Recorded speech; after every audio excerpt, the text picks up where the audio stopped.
रिहा रोज अपनी पुरानी घिसी हुई चप्पलों में मदरसे जाती थी। उसके कपड़े साधारण थे, लेकिन उसकी आंखों में सपने बहुत बड़े थे। एक दिन वो हांफती हुई घर पहुंची। हाथ में एक लिफाफा था। घबराई हुई आवाज में बोली, अम्मी, उस्ताद जी ने ये खत दिया है, कहा है सिर्फ आप ही पढ़ें। रिहा की मां जरीना ने कांपते हाथों से लिफाफा खोला। खत पढ़ते ही उसकी आंखों से आंसू बहने लगे, लेकिन उसने अपनी बेटी के सामने एक भी आंसू नहीं गिरने दिया। रिहा डर गई। अम्मी, क्या मैंने कुछ गलत किया है?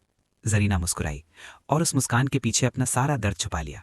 वो बोली, नहीं मेरी बच्ची, इसमें लिखा है कि तू बहुत होशियार है। उस्ताद कहते हैं तुझे ऐसे स्कूल में पढ़ाना चाहिए जहां तेरी काबिलियत समझी जा सके। रिहा खुशी से मां की गोद में बैठ गई और जरीना ने वो खत चुपचाप अलमारी में छुपा दिया। उस दिन एक मां ने फैसला कर लिया कि अगर दुनिया उसकी बेटी पर यकीन नहीं करेगी तो वो खुद करेगी, चाहे इसके लिए उसे भूखा ही क्यों न रहना पड़े। साल गुजरते गए, दिए की रोशनी में पढ़ाई हुई, खामोश कुर्बानियां दी गईं और एक मां का विश्वास धीरे धीरे रंग लाने लगा।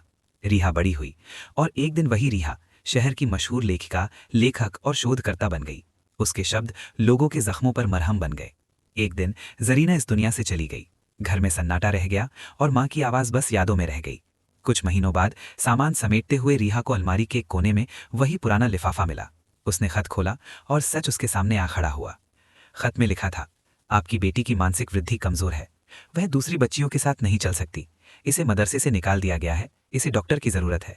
रिहा के हाथ कांपने लगे, आंसू कागज पर गिरने लगे। उसने खत सीने से लगा लिया और फूट फूट कर रो पड़ी।